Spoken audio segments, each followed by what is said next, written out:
Alors, Longs cheveux roux, c'est un livre très personnel. C'est des petits moments de mon vie quand j'étais un enfant et un adolescent que je sens que j'étais vraiment différente de les autres personnes, de mes amis, mais j'ai pas vraiment un vocabulaire ou une façon pour comprendre comment j'étais différente. Alors, il y a aussi des chapitres quand je suis une adulte et dans ces chapitres, c'est clair que j'ai découvert que je suis queer ou bisexuelle. Mais vraiment, l'histoire, c'est comme les petits moments que tu explorais ta sexualité avant que tu es vraiment sexuelle. Quand j'étais dans mes environ comme 26, 27, je trouve que je n'étais pas encore vraiment confortable avec mon sexualité et je pensais que si je fais le livre, ça va être une bonne opportunité pour moi pour mieux comprendre ma situation. Et en faisant le livre, j'espère aussi que les autres personnes peuvent voir qu'il n'est pas seul avec ces questions, que les autres ont ces mêmes questions et les mêmes expériences. Ce chapitre, ça se passe pendant 1994 et à ce temps, j'étais environ 7 ans. Et je suis dans mon salon avec ma mère et on travaille sur une table et on voit sur la table qu'il y a beaucoup de livres de Donjons et Dragons. Le Donjons et Dragons, c'est un jeu qui était vraiment populaire dans les années 70 et les 80. Alors, ma mère dit, « Écris ces mots sur ta feuille. Force, intelligence, dextérité, constitution, sagesse, charisme. On doit d'abord déterminer ta race. Prenez 2 dés à 10 faces. Le vert serait à désigner les premiers chiffres d'un pourcentage. » Et on voit que je shake les dés.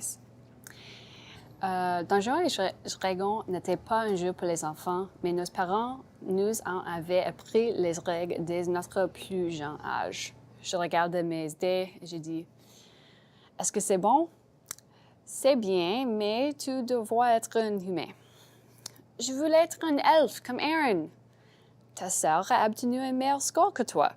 Au moins, tu n'es pas un orc. » Toute ma famille a joué presque religieusement à Donjons et Dragons. Et pas juste mon famille comme mes parents, mais comme mes oncles et tantes et tout le monde. C'était une grande chose. Et ma mère dit, « Maintenant, il faut déterminer tes habiletés et la classe de ton personnage. On va utiliser le dé à 20 faces, même si tu peux obtenir un maximum de 18 points. » Et on voit que j'ai reçu pour force, une 10, intelligence, un 7, dextérité, une 8, constitution, 14, charisme, 13 et sagesse, 9.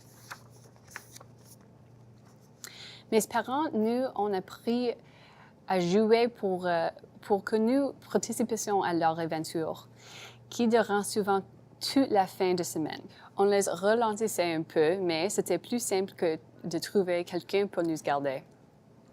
Et mon père est dans la cuisine, il fait la vaisselle et il demande, « Alors, comment ça passe? Est-ce que qu'on a un autre puissant guerrier dans notre équipe? » Et ma mère dit, « Ça va, ça passe bien. »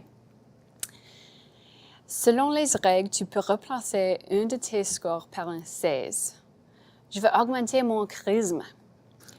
Ce n'est pas une bonne idée. Tu devrais plutôt augmenter ton intelligence. Comme ça, tu pourrais devenir un magicien et prendre des sorts. Un magicien, est-ce que c'est un peu comme une sorcière, ça? Non, c'est un peu différent dans les Donjons et Dragons. J'aime vraiment ce jeu. Au fond, on s'amuse à faire semblant avec les adultes. Mais maman, ton personnage à toi a 18 de charisme. Moi aussi, je veux être belle.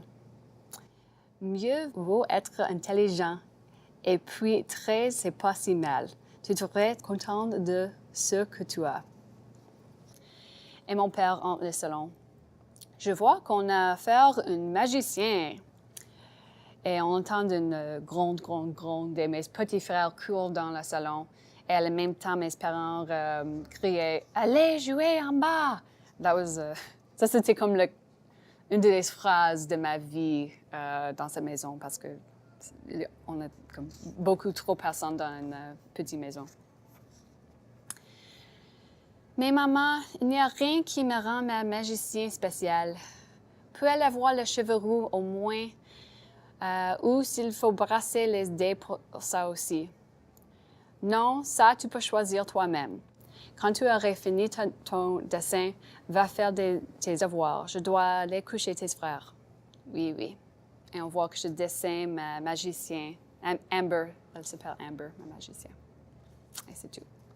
Avec ce livre, je vraiment veux que ça touche les autres personnes, qui est aussi, on dit en anglais, queer and questioning.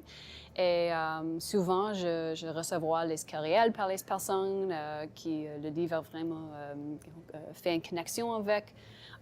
Mais je pense que le plus bonne expérience de ça, c'est vraiment les festivals. Des fois, quelqu'un vient à la table quand je fais des dédicaces et il a un livre qui est comme, c'est clair qu'il a déjà lu plusieurs fois. C'est un peu rough et il demande pour une dédicace et je peux voir que quand il me demande, il commence à pleurer juste un peu et chaque fois que ça se passe, je commence à pleurer un peu aussi. Et c'est vraiment ces moments qui, je sens que c'était un bon projet.